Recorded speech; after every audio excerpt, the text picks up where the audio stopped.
Hi friends, welcome to my channel. ನೀವಿನ್ನೂ ನಮ್ಮ ಚಾನಲ್ಗೆ ಸಬ್ಸ್ಕ್ರೈಬ್ ಆಗಿಲ್ಲ ಅಂದರೆ ದಯವಿಟ್ಟು ಸಬ್ಸ್ಕ್ರೈಬ್ ಆಗಿ. ಹಾಗೆ ಈ ಸೀರಿಯಲ್ ನಿಮ್ಗೆ ಇಷ್ಟ ಇದ್ದರೆ ಒಂದು ಲೈಕ್ ಕೊಡಿ.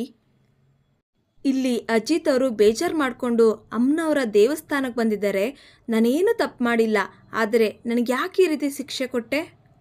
ಒಂದು ಸಣ್ಣ ಖುಷಿನ ಕಿತ್ಕೊಂಡು ದೊಡ್ಡ ಗೆಲುವನ್ನು ಕೊಡ್ತೀಯ ಅಂತ ನಂಬಿಕೆ ಇದೆ ನಿನ್ನ ಮೇಲೆ ಅಂತ ಹೇಳಬೇಕಾದ್ರೆ ಅಜಿತ್ ಅವ್ರಿಗೆ ಕಾಲ್ ಬರುತ್ತೆ. ಸರ್, ಪುರುಷೋತ್ತಮ್ ಅವ್ರಿಗೆ ಪ್ರಜ್ಞೆ ಬಂದಿದ್ದೆ ಅಂತ ಹೇಳಿದಾಗ ಅಜಿತ್ ಅವ್ರಿಗೆ ತುಂಬ ಖುಷಿ ಆಗುತ್ತೆ. ನೋಡಿ, ನೀವು ಅಲ್ಲೇ ಇರಿ, ಎಲ್ಲೂ ಹೋಗಬೇಡಿ, 15 ನಿಮಿಷದೊಳಗಡೆ ನಾನು ಅಲ್ಲಿರ್ತೀನಿ ಅಂತ ಅಜಿತ್ ಅವರು ಹಾಸ್ಪಿಟಲಿಗೆ ಬರ್ತಾರೆ. ಈ ಕಡೆ ಸಂಗೀತ ಅವರು ನನ್ನ ಮಗ ಕೆಲಸ ಕಳ್ಕೊಂಡಿದ್ರಿಂದ ಎಷ್ಟು ಬೇಜಾರಲ್ಲಿದ್ದಾನೆ ಗೊತ್ತಾ. ಎಲ್ಲರ ಮುಂದೆ ನಗ್ನಗ್ತಾ ಇರ್ತಾನೆ, ಆದರೆ ಅವನ ನೋವು ಏನು ಅಂತ ನನಗೆ ಗೊತ್ತು. ಆದರೆ ಅವನ ಕೆಲಸ ಕಳ್ಕೊಂಡಲ್ಲ, ಎಲ್ಲರಿಗೂ ತುಂಬ ಖುಷಿಯಾಗಿರ್ಬೇಕಲ್ವಾ. ಅವನು ಸೋಲಿದೆಯಲ್ಲ, ಆ ಸೋಲ್ಗೆ ನ್ಯಾಯ ಸಿಗಲೇಬೇಕು, ಸಿಕ್ಕೇ ಸಿಗುತ್ತೆ ಅಂತ ಎಲ್ಲರಿಗೂ ಬೈದು ಇಲ್ಲಿಂದ ಹೊರಟೋಗ್ತಾರೆ. ಈ ಕಡೆ ಅಜಿತ್ ಅವರು ಹಾಸ್ಪಿಟಲ್ಗೆ ಬರ್ತಾರೆ. ಅವ್ರಿಗೆ ಪ್ರಜ್ಞೆ ಇದೆ ಅಲ್ವಾ ಅಂತ ಹೇಳಿದಾಗ ಕಾನ್ಸ್ಟೇಬಲ್ ಅವರು, ಇಲ್ಲ ಸರ್, ಈಗ ತಾನೇ ಪ್ರಜ್ಞೆ ಹೊರಟೋಯ್ತು ಅಂತ ಹೇಳಿದಾಗ ಅಜಿತ್ ಅವ್ರಿಗೆ ಬೇಜಾರಾಗುತ್ತೆ. ನಾನೇ ಮಾತಾಡಿಸ್ತೀನಿ ಅಂತ ಪುರುಷೋತ್ತಮನ ಹತ್ರ ಬಂದು, ಪುರುಷೋತ್ತಮ್ ಸರ್ ಎದ್ದೇಳಿ, ಪುರುಷೋತ್ತಮ್ ಸರ್ ಅಂತ ಎಬ್ಬಿಸ್ತಾ ಇರ್ತಾರೆ.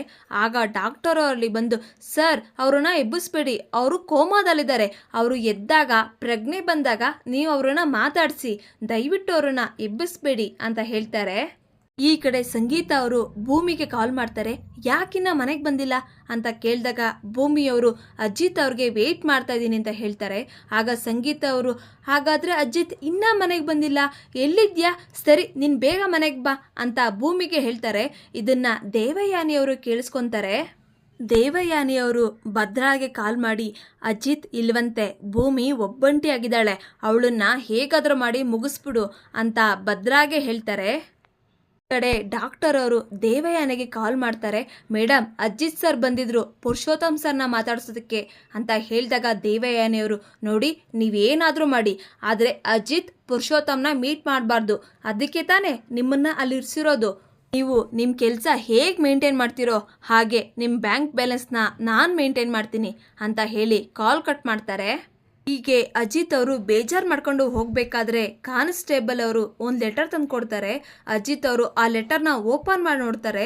ಶ್ರವಣ್ ಸರ್ ಮಗಳು ಇನ್ನೂ ಬದುಕಿದ್ದಾಳೆ, ಆ ಡ್ರೈವರ್ ಜೊತೆ ಇದ್ದಾಳೆ ಅಂತ ಆ ಲೆಟರಲ್ಲಿ ಬರೆದಿರ್ತಾರೆ. ಇದನ್ನು ನೋಡಿ ಅಜಿತ್ ಅವ್ರಿಗೆ ತುಂಬ ಖುಷಿ ಆಗುತ್ತೆ. ರೀ, ಎಂಥ ಸುದ್ದಿ ತಂದಿದ್ದೀರಿ ಅಂತ ಆ ಕಾನ್ಸ್ಟೇಬಲ್ ಅವ್ರನ್ನ ತಬ್ಕೊತಾರೆ.